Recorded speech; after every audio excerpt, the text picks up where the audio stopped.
Motion by Carlson and a second by Armstrong to approve the minutes from the February 6, 2024 meeting. Is there any any corrections or discussion? Hearing none, all in favor signify by saying aye. Aye. Opposed? And those minutes are approved. We have 4 items on our consent agenda this evening.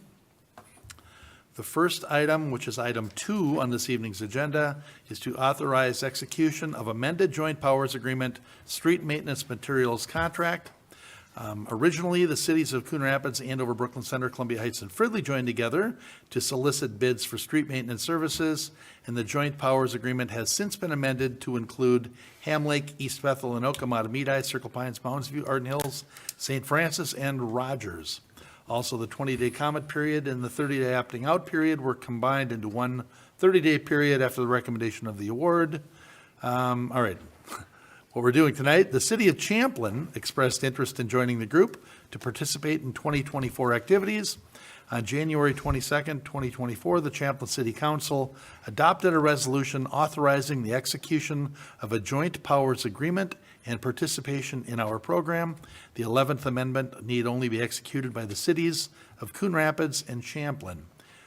So we're looking to approve the joint powers agreement amendment attached for consideration. So we're looking to authorize the execution of the 11th Amendment to the joint power agreement, adding the City of Champlin to the North Metro Regional Street Maintenance Consortium.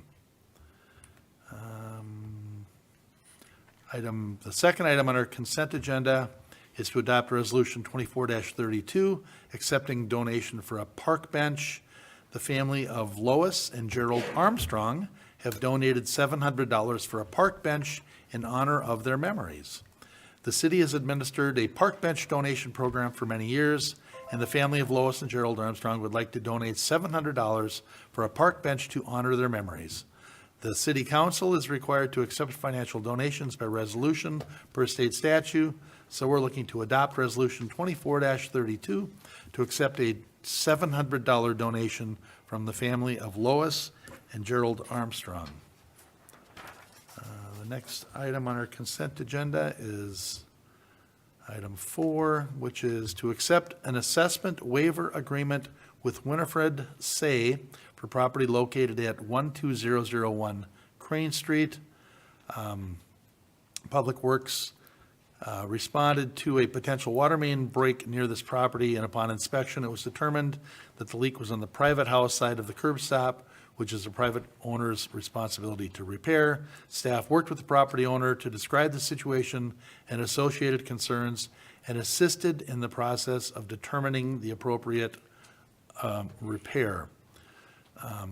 Public Works staff have continued to check in on the homeowner and assist with ensuring water is available, but the temporary solutions for providing water are not sustainable, so a repair must be completed soon. The property owner has selected a contractor to complete the work.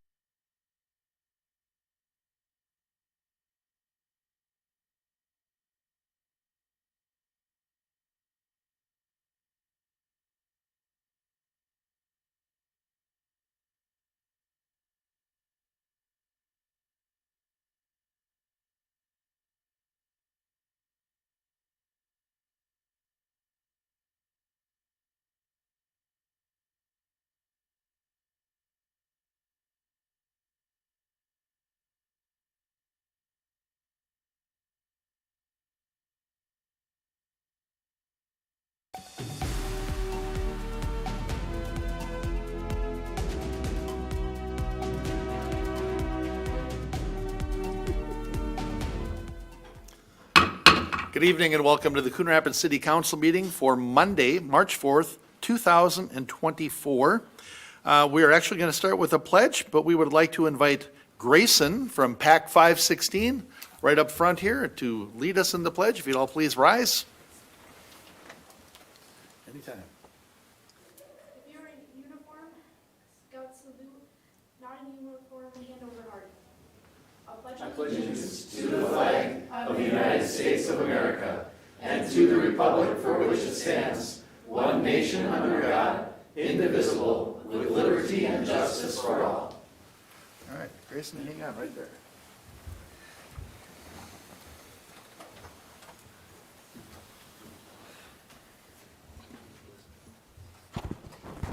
first time that started out with instructions. I like that. So if you would like to introduce yourself and maybe mention why you are here to this evening. My name is Grayson. I like sports. I play like basically every one. Like, But why are you here tonight? oh, I'm here. Specifically. Oh, I'm here because last time my whole other troop did it. Was because like I had baseball, so I missed it.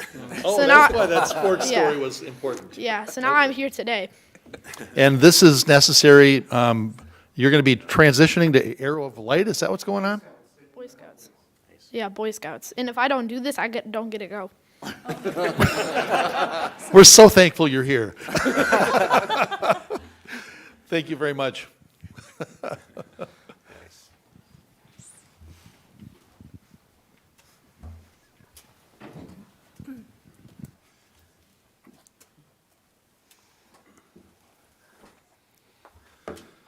All right, please call the roll. Councilmember Griscoviac. Here. Councilmember Ray Rauer. Here. Councilmember Novak. Here. Councilmember Geisler. Here.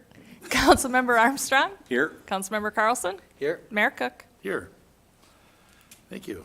Why don't we get our agenda adopted? Mr. Mayor, Councilmember Carlson. motion to adopt the agenda? Second.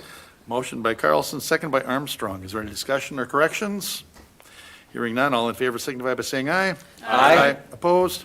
The agenda is adopted. Next is to approve the minutes from the February 20th meeting. Mr. Mayor, Councilmember Carlson. motion to approve the minutes? Second. Motion by Carlson, I think Armstrong's got that one again. Yeah. Any discussion or corrections?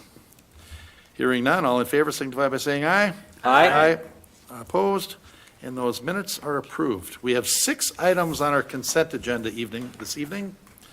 The first one is to adopt Resolution 24-34, accepting an active transportation planning assistance grant from the Minnesota Department of Transportation.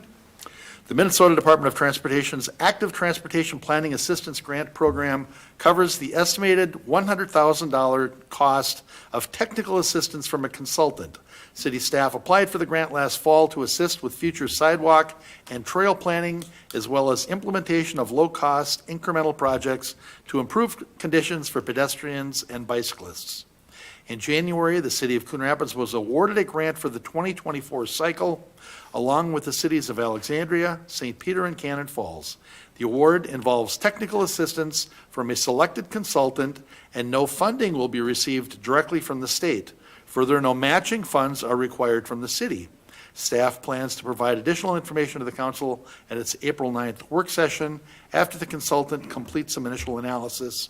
So we're looking to adopt Resolution 24-34, accepting an active transportation planning assistance grant from the Minnesota Department of Transportation.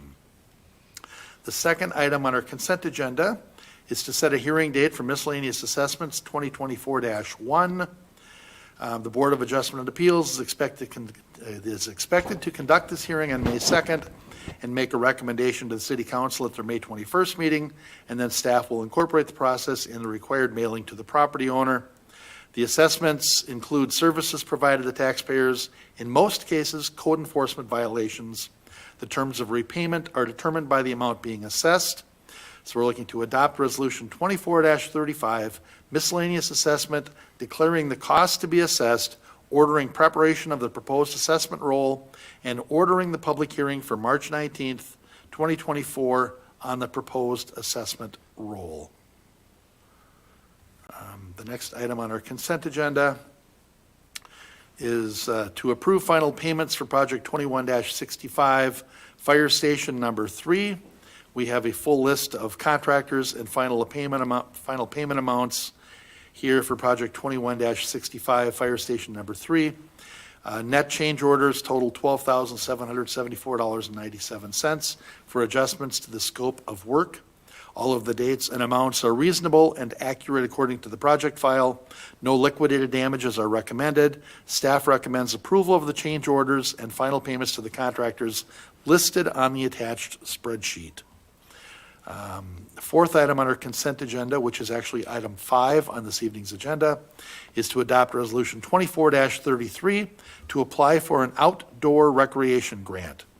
The city staff believes it is appropriate to apply for the outdoor recreation grant through the Minnesota DNR in 2024 for the playground renovation at Al Flynn Park. This item was also discussed with the city council at the February work session. The purpose of the grant is to extend the city's existing budget of $300,000 and in-kind staff time and equipment for the project of approximately $50,000, with the DNR funding that could match this amount up to $350,000. Additional funding through the grant would allow for the playground renovation to offer more amenities, be more inclusive with several ADA accessible components, and provide a full rubber surface. So we're looking to approve Resolution 24-33, allowing staff to continue to pursue grant funding through the Minnesota Department of Natural Resources for the Al Flynn Park Playground Renovation Project. The fifth item on our consent agenda is to adopt Resolution 24-39, accepting grant funds from Coon Creek Watershed District and approve water quality cost share agreement. City staff submitted 2 water quality cost share program grant applications to the Coon Creek Watershed District for proposed projects. The first is a leaky sanitary service investigation project led by the Utilities Division. The city staff will reach out to property owners in proposed and future street reconstruction areas to televise private sewer lines at no cost to the residents in an effort to identify potential issues within the private service lines that could potentially lead to contaminants leaching into aquifers and wells. Findings from this investigation will inform the scope of future infrastructure improvement projects. The city was awarded up to $15,000 for this project, which is 50% of the proposed budget. Staff allocated approximately $2,000 to purchase a push camera to televise for inflow and infiltration, I&I, and remaining funds will be used towards efforts to reduce infiltration. The second project, led by the Streets Division, is to purchase a portable trommel screening plant used to filter street sweepings. This equipment will facilitate the reuse of sand and organics, leading to a decrease in disposal costs and the expanding footprint of storage stockpiles on city property. The trommel screening plant provides a consistent and reliable method for removing contaminants from street sweepings. By maintaining this screening process over multiple seasons, the city can prevent pollutants from entering waterways through stormwater runoff. This ongoing pollution prevention contributes to sustained water quality improvements. The city was awarded up to $50,000 of the purchase cost, 50%. The Coon Creek Watershed District agrees to disperse 80% of the approved cost share amounts, or $52,000, upon execution of the attached agreement, and the city will implement the projects by December 31st, 2025, and the Coon Creek Watershed District will disperse any additional remaining funds upon proof of completion. So we're looking to adopt Resolution 24-39, accepting grant funds from the Coon Creek Watershed District and authorize execution of the water quality cost share agreement. And then the sixth and final item on our consent agenda, which is actually the seventh item on this evening's agenda, is to adopt Resolution 24-40, supporting a Minnesota Green Corps application. We're looking to authorize staff to apply as a Minnesota Green Corps host site. The Minnesota Green Corps program is administered by the Minnesota Pollution Control Agency. This program provides an educated workforce member that serves the host site with a full-time employee for a term of approximately 11 months from September of 2024 through August of 2025. Eligible organizations include public entities. Well, we're just going to assume we are a public, that we're eligible. And they work in the following areas: air pollutant reduction, community readiness and outreach, green infrastructure, waste reduction and recycling, and organics measurement. Staff is proposing an application for a single team member that would provide assistance with both energy efficiency and organic recycling programs under the direction of both the recycling coordinator and the sustainability planner. And the program topic area chosen is community readiness and education. So we're looking to approve Resolution 24-40 and support the Minnesota Green Corps application. And that is our full consent agenda. Mr. Mayor, Councilmember Rayrauer. I just want to quickly thank staff, city staff, for all that you do to research and seek out and apply for these different grants. It's really fabulous. The Alphalin Park one would be great, being able to have that playground be fully inclusive. So with that, I make a motion to approve the consent agenda. Second. Motion by Rayrauer and a second by Novak. Is there discussion or questions? Mr. Mayor, Councilmember Kraskowiak. actually, I think there's quite a bit here on this consent agenda, so I do have some questions, maybe open some discussion on a couple of points. The first one would be regarding the final payment on the fire station. I just wanted to ask if that final payment, does that consider the concrete work that we had the issues with? And so I'll start with that. Yeah, Mayor and Council, Councilmember Groskoviac, this group does not include final payment related to the issues in question. There's still work to complete there. It's not substantially required from that standpoint, and so we'll have to follow up on those as we close out those projects. Okay, that's what I thought, so thanks for confirming that. The next one would be regarding adopting Resolution 2439, the grant funds on Coon Creek Watershed, and probably just a question for Mr. Himmer on this one, and that is the screening equipment. I know that we don't collect all of our own street sweeping at Coon Rapids. We contract for that. So when we contract for that street sweeping, is that debris going to be going into this screening device and then reused, or does that company take their own? Councilmember Groskoviac, Council, that all street sweepings in the city stay within the city. So whether we do it with ourselves or we contract it, we still handle and remove and ultimately dispose of all sweepings. Okay, so I think it makes sense to have a piece of equipment like this. Does the county have a piece of equipment like this up at the organics place right up on Hanson? I'm not sure if it's exactly the same type. They have some processing equipment, but that's primarily for turning of this is actually to separate debris and other things from it. So you could keep the sands separate from the leaves and that sort of a thing. So I don't believe it's the same, but it's similar type of equipment. Okay. I was just wondering if we could sift our stuff through that big piece of equipment they have up there, because, and then the last question on this is, it's a grant for $50,000, but I was looking at these screening devices. I didn't know how much they cost, but some of them are like $250,000. What is your estimate for the cost of this? Is it? Councilmember Groskoviac, our request was for $75,000. We were looking at something around $150,000. But because of the requests that they received, two applications were given less than what they did, but the idea is that you have 2 years. It's good through the end of 2025. So what we'll do is try to research a little bit further, and if not, maybe we ask for the difference in the next request, or we ask for the difference in our own budgeting process. So we have a little bit of time to figure that out.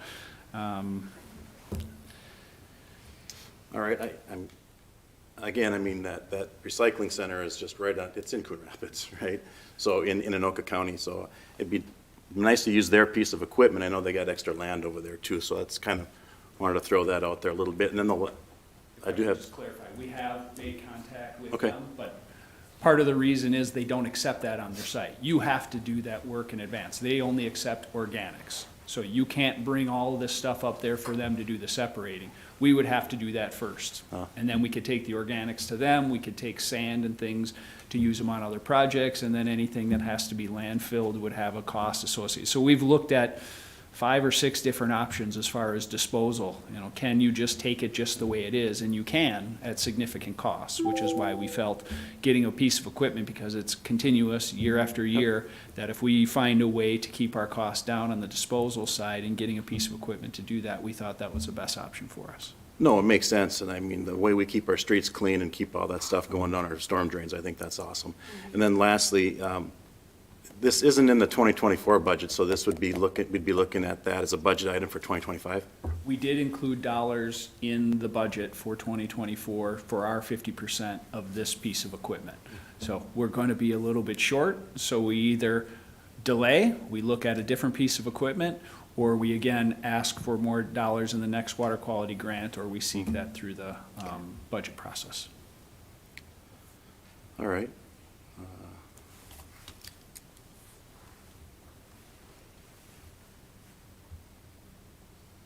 I think that covers, oh, well, actually, I forgot my glass, so I had to throw these cheaters on for a minute.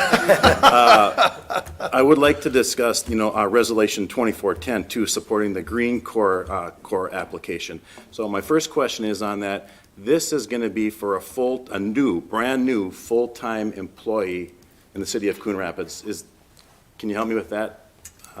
Sure, Mayor, Council, this is actually, it is not an employee of the city of Coon Rapids. It's funded through the Minnesota Green Corps. We actually have this person now. Katie, you met her last week when we were discussing in work session waste collection. She was with Clean.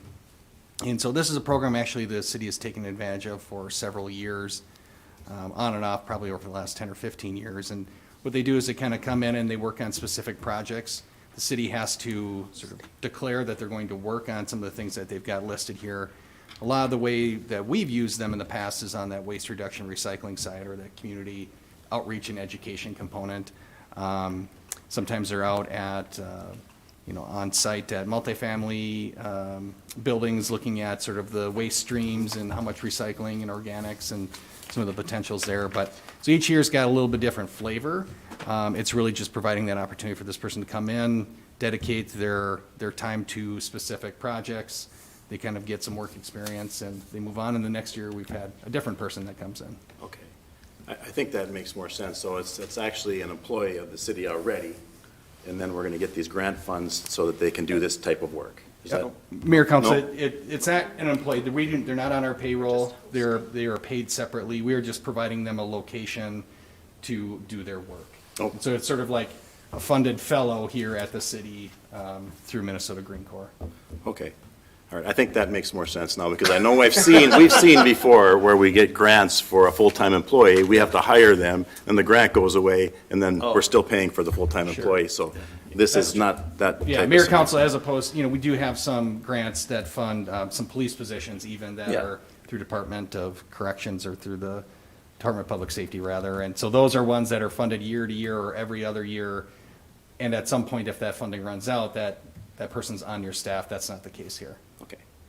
Well, excellent. Okay, so those are the questions that I had and then really good answers. So I'm good with the consent agenda. Mr. Mayor? All right. Councilmember Novak? I just again wanted to thank staff. I've been catching a lot of phone calls and a lot of emails regarding Elfland Park. So it's really good to hear that things are being done with that. What kind of timeline are we looking at for possibly getting that money and seeing that work start? Sure, Councilmember Novak, if we are awarded the grant, we would hear in June of this year.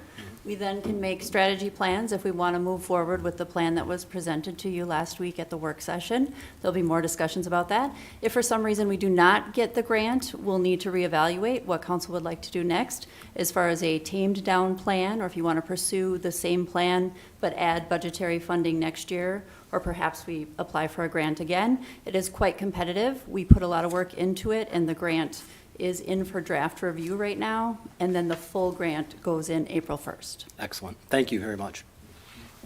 All right. Any other discussion or questions on the consent agenda? All right, we have a motion and a second. All in favor signify by saying aye. Aye. Opposed? And that motion carries. I think we're going to have to go back and look up the term consent agenda. I knew that was coming. You should have, yes. All right. Item 8, to consider and receive the lawful gambling report and authorize payment to Community Strength Foundation. The city collects 5% of all gambling revenue generated within the city. The city council has agreed to disperse 90% of the charitable gambling revenue the city collects to the Community Strength Foundation. In 2023, the total lawful gambling contribution to the city equaled $104,383.58, making the 90% contribution equal to $93,945.22. The 2023 cumulative fund balance for the amount the city retains from lawful gambling is currently $40,833.89, and as authorized by state statute, these funds may be used for projects deemed appropriate by council. A separate report was provided to the city council on the foundation's 2023 activities, and members of their board will present at the meeting, that would be you guys now, to highlight how the gambling proceeds support their community initiatives. If you want to come on up to the AMBO. Lots of really familiar faces. Yeah, just a few. Two of our members sit on the council, so it's nice to see you guys here. Thank you for having us tonight. You did get our spreadsheet with the expenses that we spent this year. Thanks to Ms. Geisler, you do have a PowerPoint presentation that we're going to give to you here in a moment. At this point, I'd like to have the foundation members introduce themselves. My name is Scott Latta. I'm the chair of the foundation. John Piper. Diane Busta, and I'm the secretary of the foundation. Sue Erickson, Coon Rapids Youth Hockey. John Fick, board member at large. Tiffany Fick, board member, large. And the PowerPoint presentation is going to be given to us by Tiffany Fick. So I'm going to turn this over to Tiffany. Tiffany. Thanks for that intro, Scott. Okay, so I'm going to present the 2023 financial report as well as a grant synopsis of what the foundation does and where the money goes. I'm just going to highlight some of the larger events that the foundation is able to put on.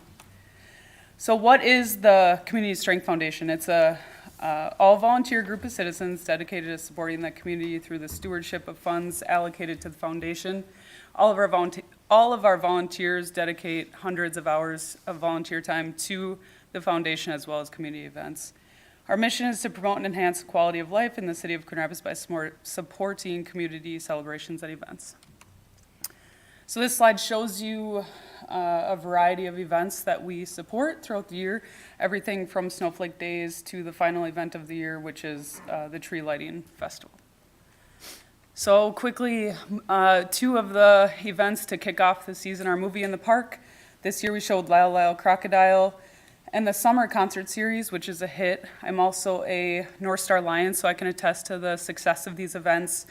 We oftentimes over-prepared. We host the concessions at the Summer Concert Series as well as Movie in the Park, and we oftentimes prepared more food than we needed just to be sure, and at the Summer Concert Series, we ran out of food almost every single concert. So, I mean, as you can see in that picture, that was the crowd. Even on the 90-degree days, there were hundreds of people there. So we were selling our last bag of chips and condiments for that sake because it was so busy. So those concerts are a huge success. We have various genres, so something for everybody. We have people that come back for every single concert, so that's huge. The Movie in the Park as well is such a great family event, free. People bring their kids, they eat popcorn, and they enjoy the night with the blow-up movie screen. So next we have, of course, the 4th of July celebration. So 52% of our funding for 2023 was on the 4th of July fireworks. We have approximately 20,000 people that attend on the 4th, as well as hundreds of other people that attend on the other days as well. There's no bias, but we have one of the best fireworks shows in the Twin Cities, in my opinion. So, and we can see that based on how far people come just to watch our fireworks show. The Community Strength Foundation also pays for the marching bands for the 4th of July parade. I don't know if many of you knew that, but this year we had Coon Rapids, Anoka, Forest Lake, and the Hmong Marching Warriors. They were all really fantastic, so and people love marching bands, which has been great. So the foundation also pays for tents for the 4th of July as well, so for the all-school reunion, and we added additional seating this year to get out of the elements. So the foundation pays for a significant part of the 4th of July, obviously. Next, we have Coon Rapids Love My Pet Fair. So the foundation had given a small grant for this a few years ago, but this last year we gave a more significant grant of $2,000. So it was estimated that 700 to 750 people attended, as you can see by the photos, with the hot dog and the decorated pets. The goal of the event is to build the community, educate about responsible pet ownership, bring together pet lovers, and have fun. Attendees love to gather together with other pet owners. There was vendors there as well, and participate in the pet costume contest. The grant this year, which, like I said, this is a newer grant, allowed the Pet Fair Committee to get a bounce house, the teddy bear bands, swag bags, and dog bandanas. So, very successful event, and we were grateful to be able to add that to our list of contributions. Next is Rocky's Pumpkin Patch, which you're all familiar of, our bingo caller Pat there and Jerry handing out candy. So this is probably even a low estimate, but around 3,000 people attend this events the last couple years. And like I said, many of these events I'm on the committee to plan them, I'm a lion at the event. This event is bigger than I could have ever expected, and our chair, Scott, is the one that had thought of this idea, and it just continues to grow over years. So we were able to give away 1,300 pumpkins, and mind you, this is completely free to the community as well. So this is a really phenomenal event. We have bounce houses, face painters, bingo, cakewalk, more. What's awesome about the foundation and these events, we're able to partner with community and youth organizations. So it's not just an event that focuses, on the city of Coon Rapids, the staff, that kind of stuff. We're able to bring in other community groups to highlight them as well. So Boy Scouts played an integral part, the North Star Lions Club, Coon Rapids Youth Honor Society as well. So they help make that event possible. This year, and we also open it up to vendors as well. So a vendor pay a small fee to participate in the pumpkin patch. They get to give away their marketing material, candy, get to engage with the community to try and get youth to sign up, for sports or their dance clinic, as well as we had 3 businesses this year. We opened it up to businesses. One of the best ones was the dental office that were giving away toothbrushes. I can tell you that probably wasn't the favorite booth, but they did give away candy as well. So this has been a really phenomenal event, as well as the joy that people have coming to this event. So. Next is the Coon Rapids Tree Lighting Festival. This wraps up our events at the end of the year. So this year was our largest event. We had 800 to 850 people. We were able to partner with a couple new organizations, so the Coon Rapids High School Nordic Ski Team, as well as thanks to Pat and his grassroots marketing, Nest to Threads provided ornament making, which was a huge success. I mean, people waited in line for a couple hours just to make an ornament, and they did that free of charge, in-kind donation, provided all the material. Parents and kids absolutely loved it. So this was a really phenomenal partnership that we had, and they want to do more with us as a community, which is great. We also had Magnify Financial, which sponsored the event, the cookies and the hot chocolate. They came out as well as promoting their business, but got to be a part of the event. So you'll see in the next slide, one of our large purchases were tree cradles that were recommended by our city forester to safely transport the tree for years to come. They're made out of steel, and the ones we had were starting to break down. I believe they were made of wood. So we added fireworks last year, which was a huge hit. It was a mini 4th of July firework display, so we'll continue to keep that. One thing we're discussing for future events are adding more family activities like crafts and games, seeing that Nest to Threads was such a huge hit. It also kept people at the event longer, so we saw them coming earlier and staying later. This was a 2023 into 2024 event, but this was the 60th anniversary of Snowflake Days. It was a 3-week celebration. We had 23 events that were offered. It was one of the largest Snowflake Days to date. Through the multiple events that we had, we were able to partner with numerous community groups to host events. We raised money for the foundation, as well as donated a utility van full of food for ACBC Food Shelf that we received from the parade. Every event was well attended, and the great part was it was an event for everyone, adults, friends, family, and children, wide variety of things. A few other things additional supporting events and organization are the Coon Rapids Community Scholarship Organization, the Coon Rapids All Night Party, and Transformative Circle. So into our 2023 income, it was $113,230.63. As you can see, lawful gambling proceeds made up 70% of that. Twin Cities Gateway grant was 15%. The North Star Lions, 8%. When you're looking at this chart, 8% is quite large when you're thinking of the tips that the Lions are collecting and what they're giving back to the foundation. So we're really lucky to have the North Star Lions partner with us to help make so many events successful. They're the ones that collect all the tips at every event we go to and then donate those back to the foundation. We have the Coon Rapids Fire Relief Association at 5% and corporate donations at 2%. Individual donations show 0, but we did have people donating to the tip jar as well as, buying leftover products. So I would count those as individual donations. So 2023 expenses were $134,756.73. Same thing. As you can see, 4th of July is 52%. Tree lighting was 16% due to those cradles and the added expenses we had this year for that. Pumpkin Patch 14%, concerts at 9%, Snowflake Days at 4%, other events at 3%, and organization support at 2%. Our balance sheets, our beginning balance was January 1 of 2023, it was $57,520.45. Our income was $113,230.63. The beginning balance plus income was $170,751.08. Our expenses totaled $134,756.73, and our ending balance as of December 31st, 2023 was $35,994.35.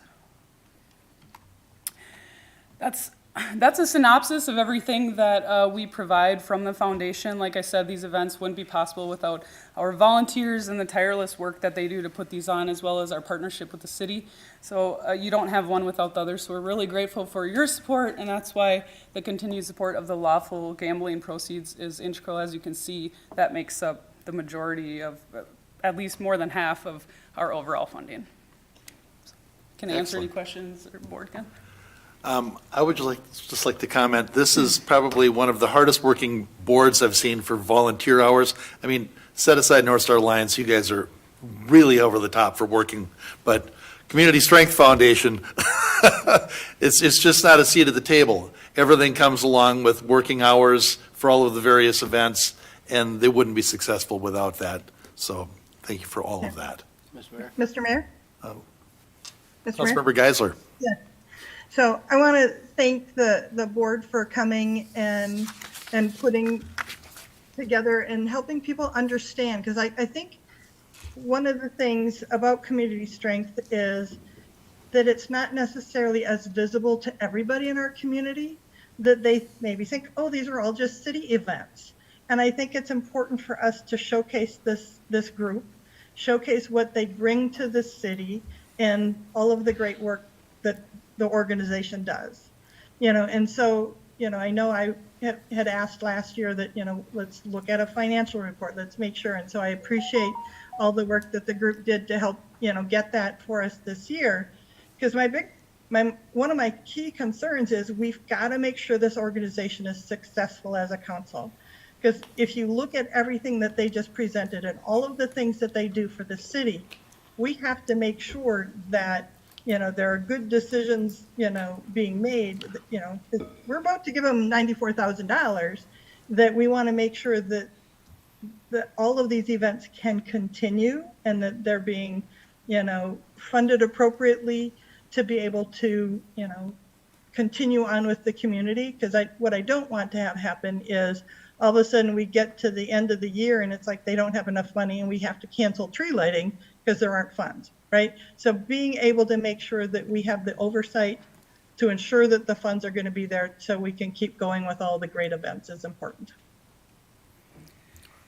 Councilmember Carlson?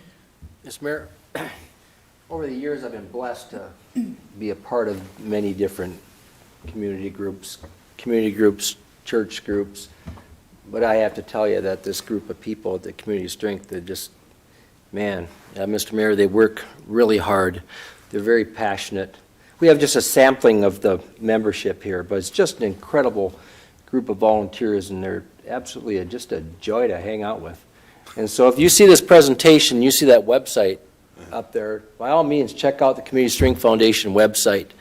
If you're a business and you want to become a partner with Community Strength Foundation, jump on board, because these are just, again, probably the most fantastic group of folks I can ever imagine working with. And North Star Alliance, I've got you in there too, because there's a lot of overlap between the two groups. A lot of overlap there. And there's, yeah, so a lot of North Star Alliance are also in community strength, and it's just a great thing, and the impact that these events are having on our community is just fantastic, and it's just growing and growing.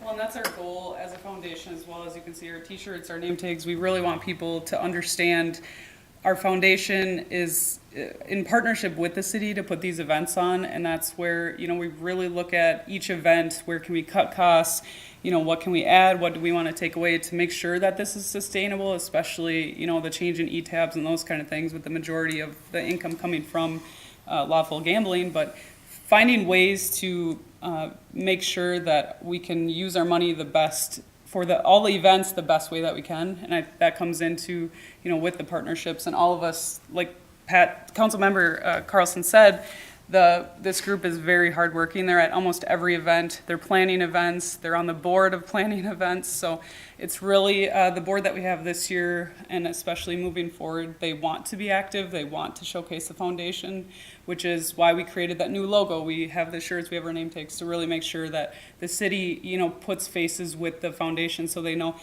Also, hey, go and spend more money on pull tabs, please, because it's coming back to the city and providing more events. So, thank you for your support as well, to make sure that the foundation continues. Very good. Councilmember Armstrong? Yeah, I want to chime in real quick like here as well. First off, I'm going to use Tiffany as an example, but man, if you want a weight loss program, try keeping up with her during the 4th of July.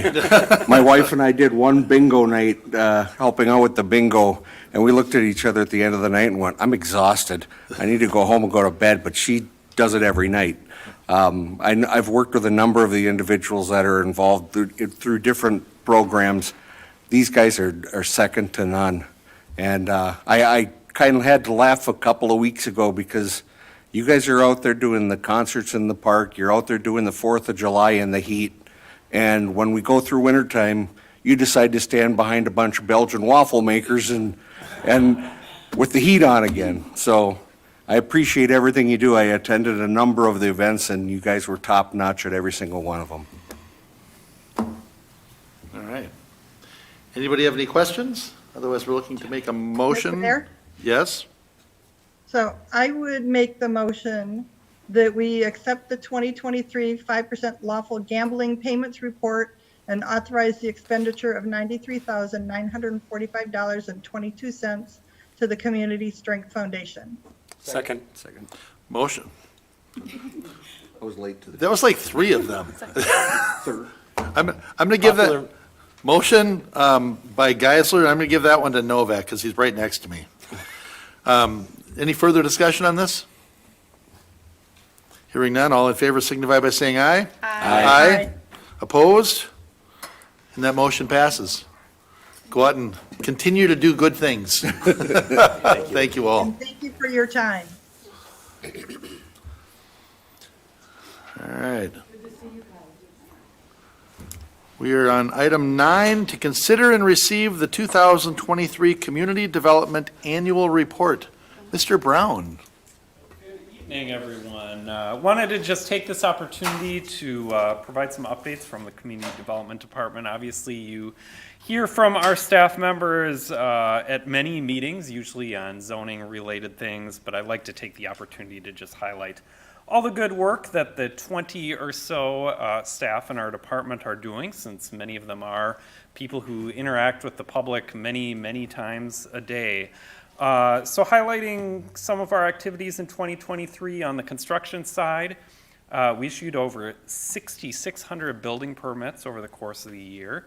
That amounted to over $95 million in new development. And that is the 8th consecutive year of construction values exceeding $90 million. Some of those we surpassed $100 million, but at the very least, all of them we surpassed $90 million. And since 2012, we've added more than $1.5 billion in new development in the city.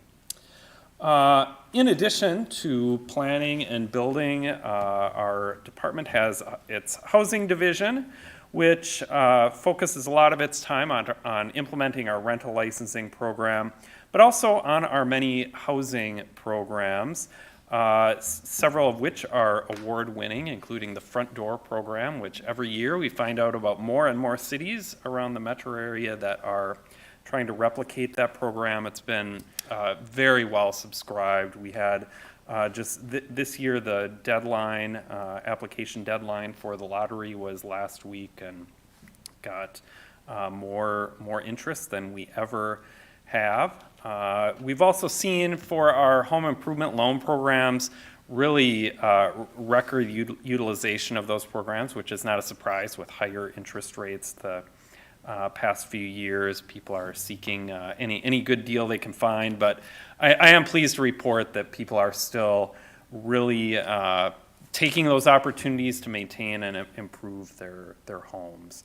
On the planning side, we had a total of 23 planning cases over the course of the year, and planning staff also worked on several zoning code updates, some of which have started to come through the approval process, and over the course of this spring, you'll be seeing more of those. We talked about them in some work sessions last year. Sustainability has been a newer addition to our department.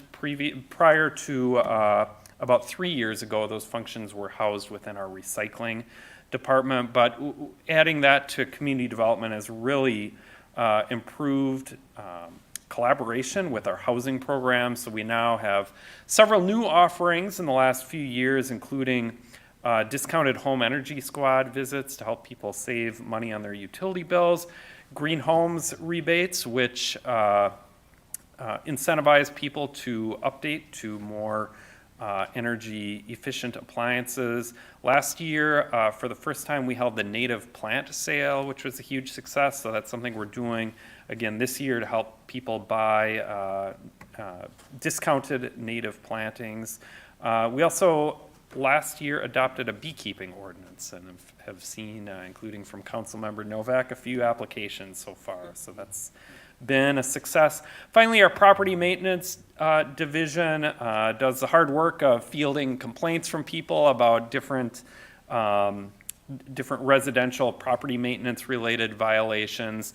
A few years back, we implemented what's known as the courtesy notice program. So basically the first contact for those property maintenance violations is a more friendly written letter, a more lighter touch, which has actually resulted in our analysis better compliance. And just with that first contact, if people don't know, they had a problem, we want to work with people to get them to comply. So that's been a success, and it actually is a pretty high volume of inquiries that those staff get. Everything from people whose grass is long to junk and debris, unlicensed vehicles. So definitely challenging work, and I think they're doing everything they can to make sure our city continues to look good. A bit of a preview for 2024. We always like to add a few things to our work program every year. So for this year, a couple of highlights. Earlier tonight, you adopted a grant resolution for some active transportation planning assistance. So we'll be updating our sidewalk and trail plan, as well as coming up with some other improvements, doing a ton of public engagement as part of that process. So we're really excited to get started on that. We'll be talking about that in an April work session with you.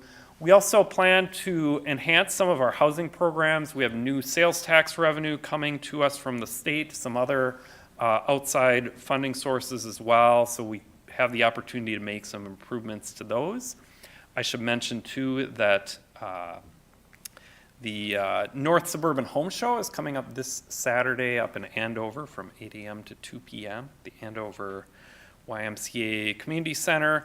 Also, we're going to be bringing back the home remodeling tour this year, coming up in May.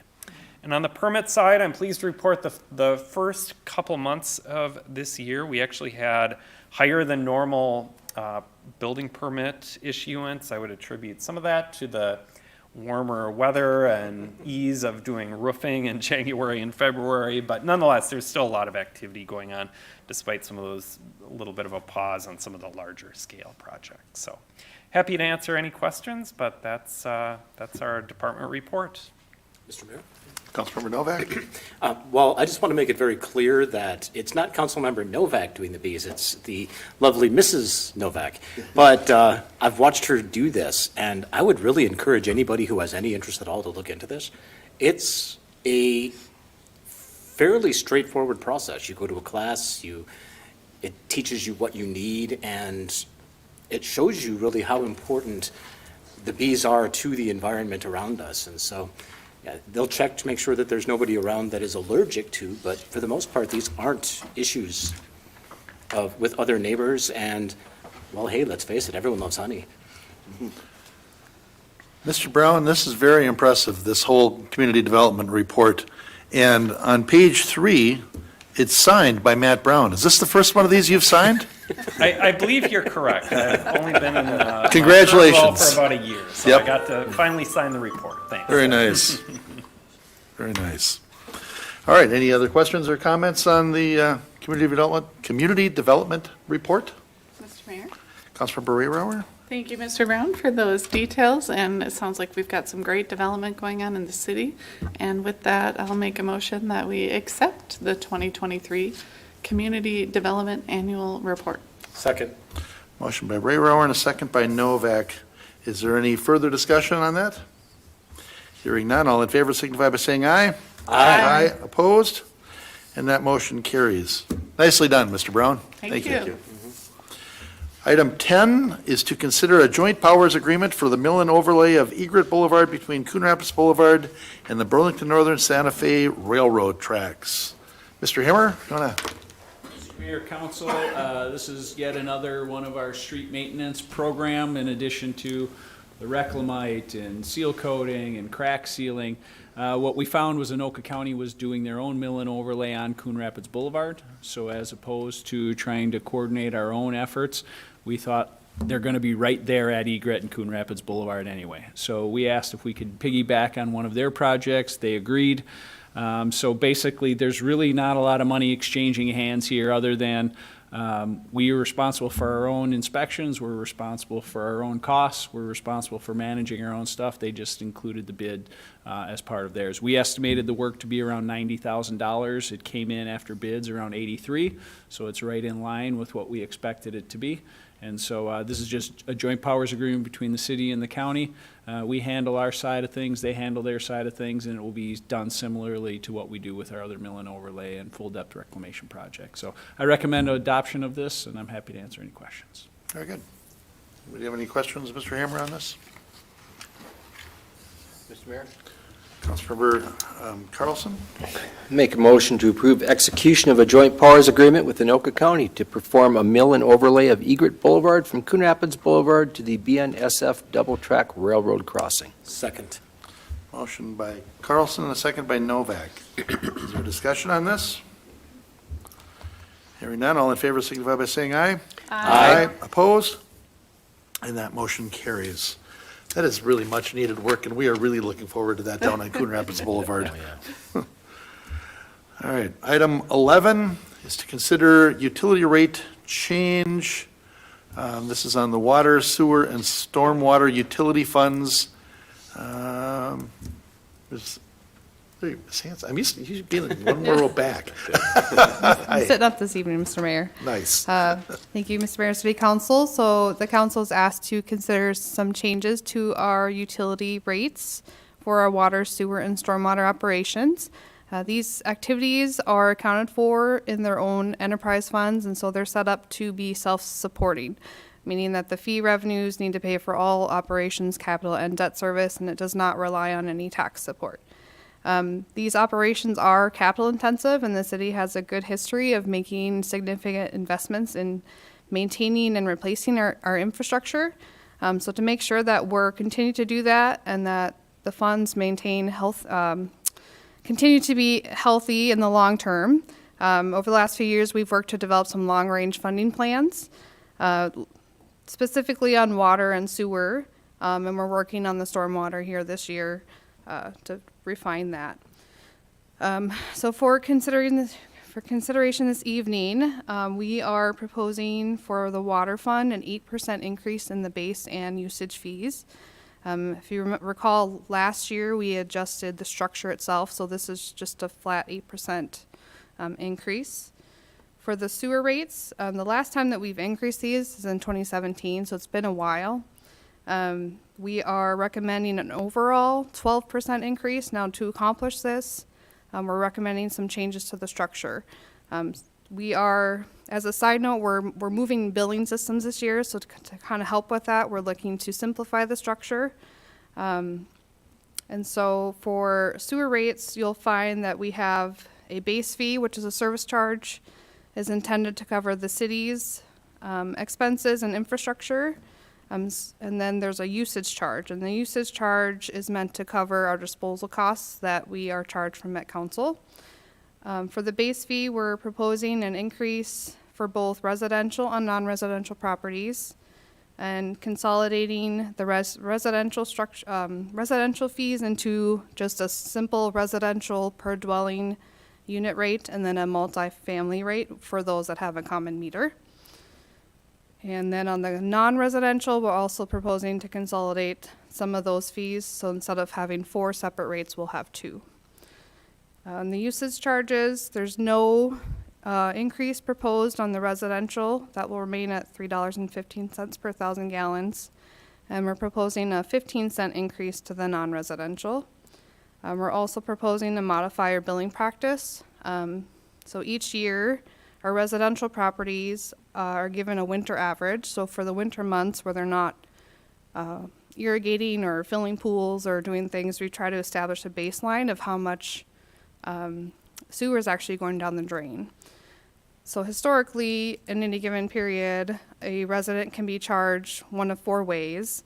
And we're proposing to simplify this by just using the winter average for the entire year. If the winter average is less than our minimum, then the user would be charged the minimum the whole year. So this would make for a more consistent bill for both the resident as well as administration for the city. We're also proposing to remove the upper limit, so there's a maximum in place now. By charging the winter average, there would be no instance in which a resident would be charged more than that. For stormwater, we are proposing a 5% increase just across the board here. We are engaged with Ellers to conduct a rate study this spring here. And so down the line, we anticipate that there could potentially be more increases, as we have some federal and state mandates that are in place. And so we want to make sure that that fund is also self-supporting. The changes recommended would be effective for utility bills sent out in May. That would be due in June. Overall, depending on a property's type and usage, your utility account holder would see an average of 7 to 8% increase overall on their bill. I do have attached to the memo some sample utility impact analysis for the different property types. And I'm also happy to answer any questions that you may have. All right. You're on. Councilmember Novak. Ms. Hinson, real quickly, I know we discussed this one quite a bit, but for those watching at home, could you explain the winter average as far as water is concerned and why that makes a difference? Yes, Councilmember Novak. So the winter average is actually for our sewer. And so water usage tends to vary much more in the summer. And so we take the winter months when you're not irrigating or you're not filling pools, and we take that as the baseline of water that's there you're drawing, but then you're also going down the drain. And so that's the sewer that gets treated by Met Council. And so by billing that, we know that that's the rate you're going to get charged the whole year. So in the summer, for when you are irrigating, you're not going to get charged sewer for any above your winter average. Thank you. Sorry. All right. Mr. Mayor? Councilmember Rayrauer? I just want to point out a couple of things in the summary, and also, first of all, thank you and the staff for all of the time put into this. It really was a massive undertaking.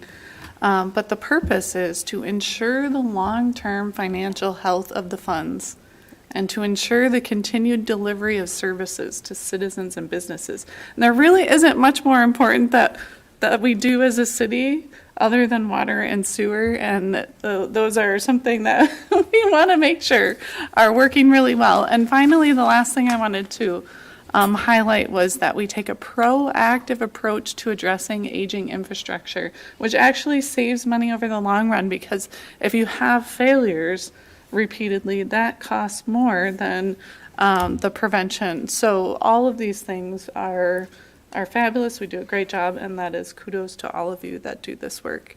And with that, can we do all together, I'm assuming? I will make a motion to adopt Resolution 24-36, establishing water rates, and adopt Resolution 24-37, establishing sewer rates, and adopt Resolution 24-38, establishing stormwater rates. Do you want to do the other? We also have, sorry, it printed it twice on mine. Oh, what? Those are the same numbers. That being the case, I'll second it. All right. So we have a motion by Rayrauer and a second by Novak. I see. It's the attachments. It reads almost the same as the resolutions. Okay, got it. All right. Is there further discussion on this? Mr. Mayor? Councilmember Carlson. I look at rate increases the same way I look at increasing a levy. I know it affects our residents, and so I mean that troubles me whenever we do anything that affects our residents. That troubles me, but I do think this is good spending. We're at that point now where we're not building out more. Now we're changing over our infrastructure, and that's super expensive. And I'd much rather do it this way than to have to bond. And we have some large projects coming up. We have a pretty big one coming up this summer, but we have some more larger projects on the horizon, and it just makes a lot of sense to kind of build up our fund right now so we don't have to bond as much and pay the interest on that. So I'm, as much as it always troubles me to raise rates, I've heard from a couple residents, as much as it troubles me to raise rates, it is the right thing to do for what we have to do in our city. All right, very good. Councilmember Griscoviac? I would totally agree with Councilmember Carlson on that one, and I would also like to compliment Ms. Hanson on the work that she's done, because in our work sessions, there was a lot of information put in front of us.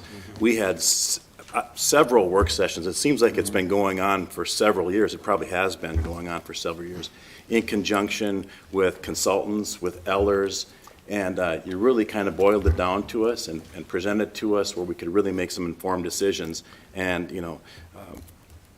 to earlier points, this is necessary to keep us solvent into the future. So this is really a thoughtful approach, and I support it.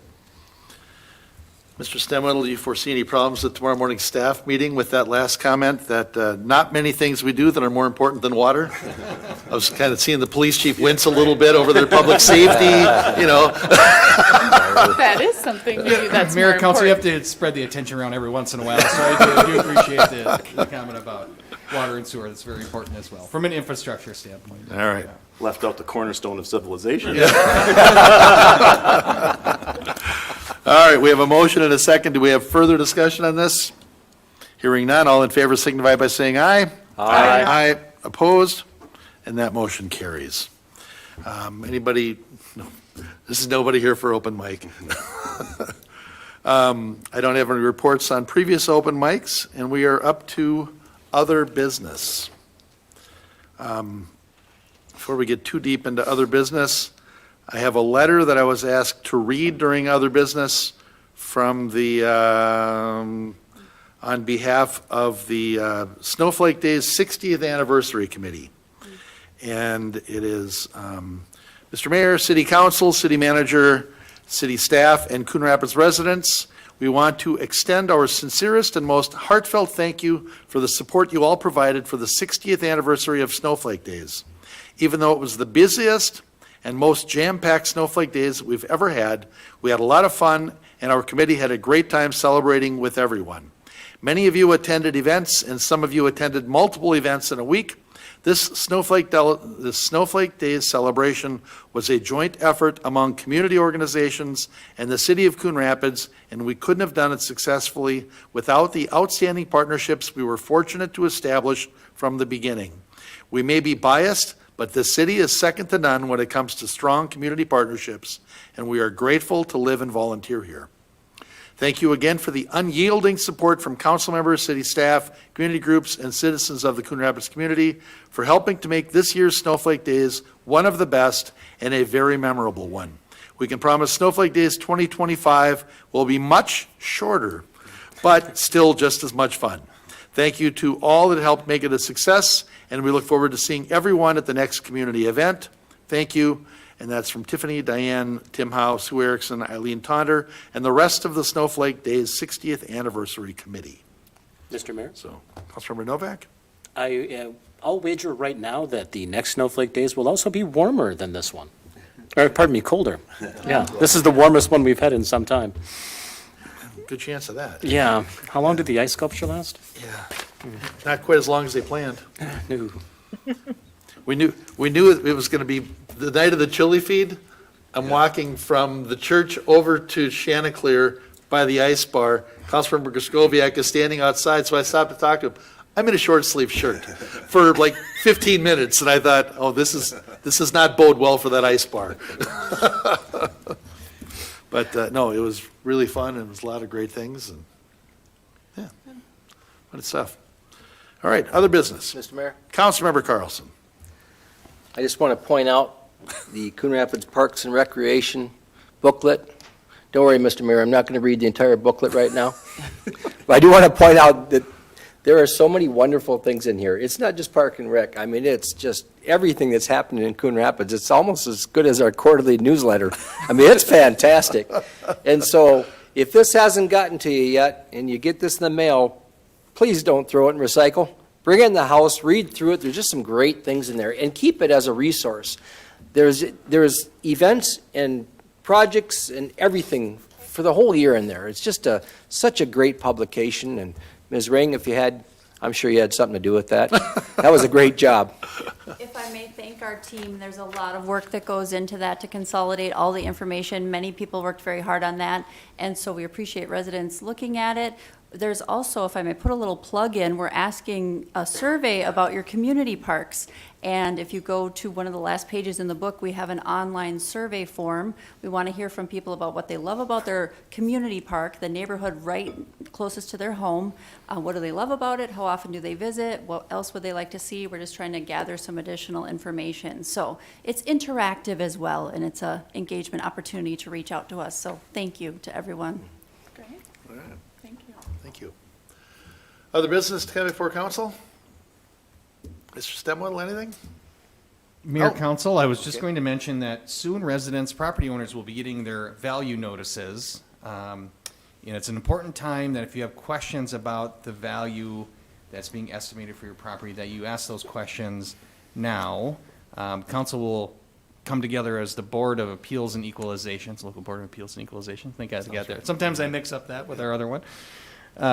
In April, and that's the opportunity for folks to come if they want to contest that value. However, 9 times out of 10, if someone calls our city assessor's office, we're able to explain the process, why there's a change in value and so forth. So we're kind of getting into that season. I always want to encourage people to call early because we are able to answer those questions. And for the most part, people are satisfied with the outcome of that. And if not, you have your opportunity to pursue either contesting that value or taking it to tax court even or something of that like. Whereas if you wait too long, you no longer have that opportunity, and then you'll get your actual property tax statement next fall, and you may have a question about value and why your taxes are increasing, but it'll be too late really to talk about your value. It'll only be about the new levies that the local jurisdictions are placing on the property value. So keep your eye out for that in the mail. keep an eye out for that local board meeting. It'll be listed on that value notice. And if you have questions, give our city assessors department a phone call. Sounds good. Thank you. Ms. Lensmeyer. Mr. Mayor and Council, a reminder that tomorrow is the presidential nominating primary. Polls will open at 7 a.m. and will be open through 8 p.m. If you're not sure where to vote, you can visit mnvotes.org and click on Where Do I Vote? Or you can call the clerk's office and we'll look it up for you. Great. And that's why we're meeting on a Monday. Yes, thank you. All right. Any other business to come before council? Mr. Mayor, Councilmember Carlson? motion to adjourn? Second. Motion by Carlson, second by Armstrong to adjourn. All in favor signify by saying aye. Aye. We're adjourned.